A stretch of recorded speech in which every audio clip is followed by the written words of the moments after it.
Hello students, welcome to my channel. Solve करते हैं concept of physics के properties of matter chapter से subjective exercise का question number 29। A wire forming a loop is dipped into soap solution and taken out so that a film of soap solution is formed. A loop of 6.28 centimeter long thread is gently put on the film and the film is pricked with a needle inside the loop and the thread loop takes the shape of a circle. Find the tension in the thread. Surface tension of soap solution is 0.03 Newton पर metre. तो situation ये है कि एक wire frame है, इसको soap solution में dip किया गया तो पूरे में सोप का फिल्म तैयार हो गया। फिर एक थ्रेड से लूप बनाया गया, थ्रेड का लेंथ 6.28 सेंटीमीटर, और उस लूप को इसके ऊपर रख दिया गया किसी भी रैंडम शेप में। फिर उसके अंदर, लूप के बाउंड्री के अंदर जो फिल्म था, सोप सॉल्यूशन का जो फिल्म था, उसको फोड़ दिया गया। तो उसके फूटते ही चारों तरफ से जो सोप सॉल्यूशन है उसके सरफेस टेंशन की वजह से ये खिंचा रहा होगा और ये स्फेरिकल सर्कुलर शेप अटेन कर लिया। यहां तक क्वेश्चन में बोला गया है कि ये सर्कुलर शेप ले चुका है। अंदर में अब कोई सोप सॉल्यूशन नहीं, बाहर में है लेयर। तो हम लोग को इस थ्रेड में टेंशन कैलकुलेट करना है। तो सॉल्व करते हैं।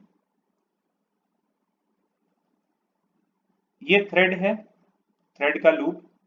इसके किसी भी छोटे छोटे से एलिमेंट पे देखेंगे तो ये लिक्विड का जो सोप सॉल्यूशन का जो सरफेस टेंशन है ये इसको पुल कर रहा होगा। डीएफ हर तरफ से बाहर की तरफ सरफेस टेंशन की वजह से फोर्स लग रहा है। तो ये पूरा लूप खिंचा रहा होगा। तो ये जो थ्रेड है इसका, इसमें टेंशन आ चुका है, ये थ्रेड टाइट हो चुका है। तो कैलकुलेट करते हैं टेंशन। इसका एक छोटा सा एलिमेंट कट करके उसको हम लोग एनालाइज कर रहे हैं। तो इस थ्रेड का एक छोटा सा एलिमेंट कट किए जो सेंटर पर डी थीटा एंगल सबटेंड कर रहा है। तो ये एक बाइसेक्टर ड्रॉ किए, आधा आधा angle D theta by to. बाहर की तरफ फोर्स लग रहा है डीएफ सरफेस टेंशन की वजह से। तो बाकी ये जो कनेक्टिंग थ्रेड था दोनों तरफ से, तो इधर से इसको पुल कर रहा है टेंशन टी से, इधर भी टेंशन टी है। दोनों तरफ जो कनेक्टिंग थ्रेड है वो दोनों टेंशन टी अप्लाई कर रहा है इस पे। तो इधर डीएफ और इधर ये टी और ये टी, इन तीनों की वजह से ये इक्विलिब्रियम में है। अब ये angle D theta by two, तो ये डी थीटा बाई टू, ये 90 minus D theta by two, ये डी थीटा बाई टू। तो ये जो टेंशन अलोंग द थ्रेड लग रहा था इसका एक हॉरिजॉन्टल में कंपोनेंट आ जाएगा T cos d theta by two, और इधर toward center T sine d theta by two. Similarly इसका भी कंपोनेंट टी का T cos d theta by two right में, और नीचे की तरफ T sine d theta by two.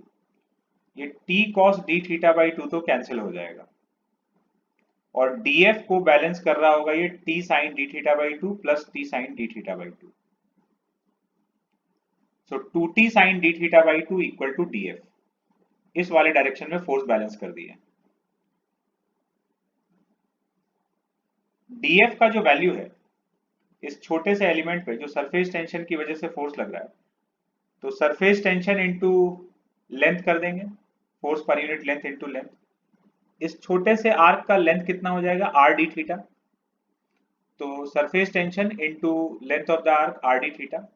और ये फिल्म है तो फिल्म के पास दो फ्री सरफेस होता है, दो तरफ से एयर के कांटेक्ट में है फिल्म, इसलिए इंटू टू कर दिया क्योंकि दो फ्री सरफेस है।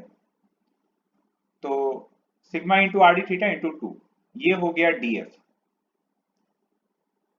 अब यहां से डीएफ का वैल्यू हम लोग इसमें पुट कर देंगे। तो from 1 and 2, 2t sine d theta by two equal to 2 sigma R d theta. Sine d theta by two जो है इसको डी थीटा बाई टू लिख सकते हैं, एंगल बहुत छोटा है तो साइन थीटा को थीटा लिखा जा सकता है। तो 2t d theta by two equal to 2 sigma R d theta. 2 से 2 कैंसिल, डी थीटा से डी थीटा कैंसिल, और t का वैल्यू आ गया 2 सिग्मा आर। यहां पर ये जो r है रेडियस, लूप का रेडियस हम लोग ऐसे निकाल सकते हैं कि सरकमफेरेंस हम लोग को मालूम है l के बराबर है। पूरा जो लूप का लेंथ था l, उसको हम लोग 2 पाई आर के इक्वेट कर देंगे तो यहाँ से रेडियस ऑफ द लूप आ जाएगा एल के टर्म्स में, इसको पुट कर देंगे तो टेंशन आ जाएगा थ्रेड में।